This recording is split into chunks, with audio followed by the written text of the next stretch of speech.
எல்லாருக்கும் வணக்கங்க. Cook to easy சேனலுக்கு உங்களை அன்புடன் வரவேற்கிறேன்.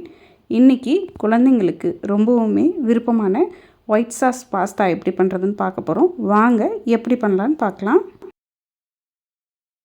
முதல்ல நம்ம பாஸ்தாவை வேக வச்சு எடுத்து வச்சுக்கணுங்க. அதுக்காக நல்ல ஒரு சாஸ்பேன் எடுத்துக்கோங்க. அதில் 4 டம்ளர் அளவுக்கு தண்ணி சேர்த்துருக்கோம். தண்ணி நல்லா கொதிக்கணும். இந்த சமயத்தில் 1/4 டீஸ்பூன் அளவுக்கு உப்பு சேர்த்துக்கிறோம். அதே போல் 1/4 டீஸ்பூன் அளவுக்கு எண்ணெய் சேர்த்துக்கிறோம். எண்ணெய் எதுக்கு சேர்க்குறோன்னா பாஸ்தா ஒன்றோட ஒன்று ஒட்டாமல் வரும்.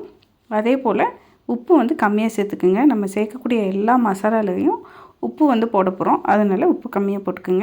உங்களுக்கு விருப்பமான எந்த ஷேப் ஆனாலும் பரவாயில்லைங்க. உங்களுக்கு விருப்பமான பாஸ்தா 150 கிராம் எடுத்துக்கோங்க. அந்த 150 கிராம் பாஸ்தாவை இந்த கொதிக்கிற தண்ணியில் சேர்த்துருங்க. சேர்த்த உடனே ஒரு 30 செகண்ட்ஸ்க்கு இது மாதிரி கிளறி விட்டுக்குங்க. இல்லாட்டி அது ஒரு இடத்துல கும்பலாக நம்ம கொட்டும் பொழுது ஒன்றோட ஒன்று ஒட்டிக்கும். அதனால் இது மாதிரி ஒரு 30 செகண்ட்ஸ்க்கு இப்படி கிளறி விட்டுட்டிங்கன்னா அதுக்கப்புறமா நல்லா கொதித்து இந்த பாஸ்தா வெந்து வந்துடுங்க. நம்ம வேக வைக்கக்கூடிய பாஸ்தாவை ரொம்பவும் வேக வச்சிடக்கூடாது. பாருங்கள், இது மாதிரி நம்ம கத்தியில் கட் பண்ணோம்னா அழகாக அது கட் ஆயிடுச்சுன்னா நமக்கு பாஸ்தா ரெடி. இப்போ என்ன பண்ணுறோன்னா இதில் இருக்கக்கூடிய தண்ணியெல்லாம் வடிச்சிட்டு இந்த பாஸ்தாவை தனியாக வச்சுக்க போகிறோம். பாருங்கள், தண்ணியெல்லாம் வடிச்சிட்டு இது மாதிரி எடுத்து வச்சுக்கணும். நல்ல பொலன்னு சூப்பராக வந்திருக்குங்க. வாங்க நம்ம ஒரு மசாலா பண்ண போகிறோம். ஒரு அடிகனமான கடாயை எடுத்துக்கோங்க. அதில் 1.5 டேபிள் ஸ்பூன் அளவுக்கு வெண்ணெய் எடுத்துருக்கோங்க. வெண்ணெய் நல்லா மெல்ட் ஆனதுக்கப்புறமா இதில் மசாலா பொருட்கள்லாம் சேர்த்துக்க போகிறோங்க. இந்த பாஸ்தா ரெசிப்பியில் கண்டிப்பாக வெண்ணெய் தான் சேர்க்கணும். அப்போ தான் நமக்கு ரெஸ்டாரண்ட்டில் சாப்பிட்ற மாதிரி கிடைக்கும். இதில் குட்டி குட்டியாக நறுக்கி வச்சுருக்கக்கூடிய இந்த பூண்டு 1 டேபிள் ஸ்பூன் அளவுக்கு சேர்த்துக்கிறோங்க. இந்த இன்னொரு டேபிள் ஸ்பூன் அளவுக்கு இருக்கக்கூடிய பூண்டை நம்ம சாஸ் பண்ணும் பொழுது சேர்த்துக்கலாம். பூண்டை வெண்ணெயில் போட்டு நல்லா நம்ம ஃப்ரை பண்ணிக்கணுங்க. இது நிறம் மாறிடாமல் நம்ம ஃப்ரை பண்ணிக்கணும். இந்த ஸ்டேஜ்லங்க ஒரு 2 டேபிள் ஸ்பூன் அளவுக்கு குட்டி குட்டியாக நறுக்கின குடமிளகாய் சேர்த்துக்கிறோங்க. அதையுமே இந்த வெண்ணெயில் போட்டு நல்லா ஃப்ரை பண்ணிக்க போகிறோங்க. நம்ம ஸ்வீட் கார்ன், கேரட் இது மாதிரி நமக்கு தேவையான வெஜிடபிள்ஸ் நம்ம சேர்த்துக்கலாம். ஆனால் நறுக்கும் பொழுது அதை குட்டி குட்டியாக நறுக்கிக்கிங்க. அப்போ தான் அது வெண்ணெயில் லைட்டாக ரோஸ்ட் ஆகி நமக்கு பாஸ்தாவோட சாப்பிடையில் நல்லா இருக்குங்க. நம்மளுடைய காரத்துக்கு தகுந்த மாதிரி சில்லி ஃப்ளேக்ஸ், அதே மாதிரி ஒரிகானோ, இது ரெண்டையுமே போட்டுங்க நல்லா பட்டரில் மிக்ஸ் பண்ணிக்க போகிறோம். இது எல்லாம் நல்லா மிக்ஸ் பண்ணதுக்கப்புறமா நம்ம சேர்த்துருக்கக்கூடிய இந்த மசாலாவுக்கு தேவையான அளவு கொஞ்சமாக உப்பு சேர்த்துக்கிறோங்க. உப்பையும் சேர்த்து நல்லா ஃப்ரை பண்ணிக்கிறோம். முதலே நம்ம பாஸ்தா வேக வைக்கல கொஞ்சமாக உப்பு சேர்த்துருக்கோங்க.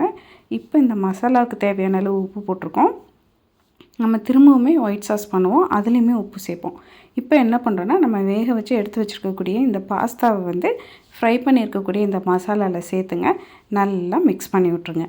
நம்ம ரெடி பண்ணியிருக்கக்கூடிய இந்த மசால் பாஸ்தாவுக்கு எல்லா பக்கத்துலேயும் கோட்டாகிற மாதிரி நல்லா மிக்ஸ் பண்ணி விட்டுக்குங்க. நம்ம செய்கிற இந்த எல்லா ப்ராசஸுமே சிம்மில் தாங்க செய்யணும்.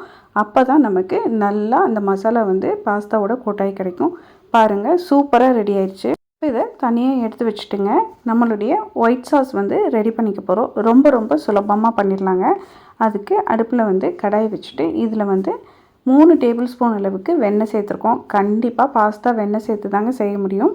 உங்களுக்கு அளவு கம்மி பண்ணணுன்னா கம்மி பண்ணிக்கோங்க. வெண்ணெய் இது மாதிரி நல்லா நமக்கு மெல்ட் ஆனதுக்கப்புறமா இதில் 1 டேபிள் ஸ்பூன் அளவுக்கு மைதா மாவு சேர்த்துருக்கோங்க. மைதா மாவு சேர்த்து நல்லா கட்டிப்படாமல் அதே சமயத்தில் மைதா மாவோட பச்சை வாசனை போகிற மாதிரி இதை வெண்ணெயில் நல்லா ஃப்ரை பண்ணிக்கணுங்க. வெண்ணெயில் இது நல்லா வெந்து நமக்கு இது மாதிரி பொங்கி வருங்க. அப்போ என்ன பண்ணுறோன்னா 3 டேபிள் ஸ்பூன் அளவுக்கு பால் சேர்த்து நல்லா மிக்ஸ் பண்ணி விடுங்க. கண்டிப்பாக சிம்மில் வச்சு மிக்ஸ் பண்ணிகிட்டே இருக்கணுங்க. நம்ம சேர்த்துருக்கக்கூடிய வெண்ணெயையும் பால், மைதா இது 3மே நல்லா ஒன்றோட ஒன்று கலந்து மைதா நல்லா வெந்து வரணுங்க. இது வேகும் பொழுது நமக்கு நல்ல அருமையான வாசனையும் கிடைக்குங்க. இது மாதிரி நல்லா வெந்ததுக்கப்புறமா இங்கே ஒரு 3/4 கப் அளவுக்கு பால் சேர்த்து கட்டியே இல்லாமல் நல்லா கரைச்சி விட்டுக்குங்க. நம்மளுடைய அந்த மைதா மாவு வெந்து இந்த பாலோடு சேர்ந்து நல்லா மிக்ஸ் ஆகி நமக்கு பாஸ்தாக்குரிய அந்த சாஸ் கிடைக்குங்க. நல்லா நமக்கு மிக்ஸ் ஆகி சூப்பராக சாஸ் ரெடி ஆயிடுச்சுங்க. இப்போ நம்மளுடைய காரத்துக்கு தகுந்த மாதிரி சில்லி ஃப்ளேக்ஸ் சேர்க்குறோம். 1 டேபிள் ஸ்பூன் வரைக்கும் சேர்த்துக்கோங்க. அதே போல் நமக்கு அந்த ஃப்ளேவருக்காக ஒரிகானோ சேர்க்குறோங்க. அது 1.5 டீஸ்பூன் சேர்த்துக்கோங்க. இந்த ஒயிட் சாஸுக்கு தேவையான அளவு உப்பு சேர்த்துக்கோங்க. நீங்கள் காரம் விரும்பி சாப்பிடுவீங்கன்னா இன்னுமே அதிகமாக சில்லி ஃப்ளேக்ஸ் சேர்த்துக்கலாங்க. இது எல்லாத்தையும் சேர்த்து நல்லா மிக்ஸ் பண்ணி விட்ருங்க. நம்ம சேர்த்துருக்கக்கூடிய இந்த மசாலாலாம் இந்த சாஸோடு நல்லா ஜெல்லாகி நமக்கு அதனுடைய ஃப்ளேவர் எல்லாமே சாஸில் இறங்கி கிடைக்குங்க. இது வந்து ஒரு 2 to 3 செகண்ட்ஸ் வந்து நல்லா மிக்ஸ் பண்ணி விட்டுக்குங்க. அவ்வளோதான், சூப்பராக நமக்கு மிக்ஸ் ஆகி வந்துடுச்சுங்க. இப்போ இந்த ஸ்டேஜில் நம்ம எடுத்து வச்சுருந்த 1 டேபிள் ஸ்பூன் அளவுக்கு பூண்டு சின்ன சின்னதாக நறுக்குனது அதையுமே சேர்த்து நல்லா மிக்ஸ் பண்ணிக்கோங்க. சூப்பராக நமக்கு சாஸ் ரெடி ஆயிடுச்சு. இப்போ என்ன பண்ணுறோன்னா, நம்ம ஆல்ரெடி ரெடி பண்ணி வச்சுருந்த இந்த பாஸ்தா வந்து இதில் போட்டு மிக்ஸ் பண்ணிக்க போகிறோங்க. ஒரே டைமில் எல்லாத்தையும் போடாமல் கொஞ்சம் கொஞ்சமாக போட்டு நல்லா மிக்ஸ் பண்ணிவிட்டு அதுக்கப்புறமா அடுத்த பேட்ச் போட்டு மிக்ஸ் பண்ணிக்கோங்க. இது மாதிரி நம்ம ரெடி பண்ணி வச்சுருக்கக்கூடிய இந்த பாஸ்தா எல்லாத்தையுமே சேர்த்து மிக்ஸ் பண்ணிக்க போகிறோங்க. நம்ம செய்யக்கூடிய இந்த ப்ராசஸ் வந்து எப்பயுமே சிம்மில் வச்சுக்கோங்க. அப்போ தான் வந்து நம்ம பாஸ்தாவை எடுத்து கொட்ட சமயத்துக்குள்ளே சாஸ் வந்து கெட்டியாகாமல் இருக்குங்க. அவ்வளோதான், இது எல்லாத்தையும் சேர்த்தாச்சுங்க. மெல்லமாக ஒரு சைட்லேருந்து இன்னொரு சைடுக்கு நல்லா மிக்ஸ் பண்ணி அந்த ஒயிட் சாஸ் நம்ம செஞ்சது வந்து பாஸ்தாவோட எல்லா பகுதியிலையுமே நல்லா கோட் ஆகிற மாதிரி மிக்ஸ் பண்ணி விட்டிங்கன்னா அருமையான ஒயிட் சாஸ் பாஸ்தா வந்து நமக்கு ரெடி ஆயிருங்க. அடுப்பை முடிஞ்ச அளவுக்கு எவ்வளோ கம்மியான தணலில் வச்சு செய்ய முடியுமோ அந்த மாதிரி செய்யுங்க. லாஸ்ட்டாக உங்களுக்கு விருப்பப்பட்டீங்க அப்படின்னா நம்ம வந்து இதில் பெப்பர் தூள் தூவி நம்ம வந்து இதை இறக்கிக்கலாங்க. அவ்வளோதான், நமக்கு சூப்பராக வந்து சாஸோட பாஸ்தா வந்து ரெடி ஆயிடுச்சுங்க. கடைசியாங்க 1 டீஸ்பூன் அளவுக்கு ஒயிட் பெப்பர் தூள் இருந்தாலும் சரி, பிளாக் பெப்பர் தூள் இருந்தாலும் சரிங்க, 1 டீஸ்பூன் அளவுக்கு தூவி அதை நல்லா மிக்ஸ் பண்ணிவிட்டு சர்விங் பிளேட்டுக்கு மாற்றிட்டோம்னா சூப்பரான க்ரீமியான ஒயிட் சாஸ் பாஸ்தா வந்து நமக்கு ரெடி ஆயிடுச்சுங்க. வீட்லேயே ரொம்ப ஆரோக்கியமான முறையில் நம்ம இந்த பாஸ்தாவை ரெடி பண்ணியாச்சுங்க. நமக்கு விருப்பமான வெஜிடபிள்ஸ் வந்து போட்டு செஞ்சு கொடுக்கும்பொழுது குழந்தைங்களும் விரும்பி சாப்பிடுவாங்கங்க. கண்டிப்பாக செய்ய வேண்டிய தி மஸ்ட் ட்ரை ரெசிபிங்க. கண்டிப்பாக ஒரு முறை இதே அளவுகளோடு செஞ்சு பாருங்கள், சுவைத்து பாருங்கள். உங்களுக்கு சுவை நிச்சயம் பிடிக்குங்க. உங்களுக்கு இந்த பாஸ்தா ரெசிபி பிடித்திருந்தால் குக் டு ஈஸி சேனலை லைக் பண்ணுங்கள், ஷேர் பண்ணுங்கள், கமெண்ட் பண்ணுங்கள். மறக்காமல் நம்ம குக் டு ஈஸி சேனலை சப்ஸ்கிரைப் பண்ணிக்கோங்க.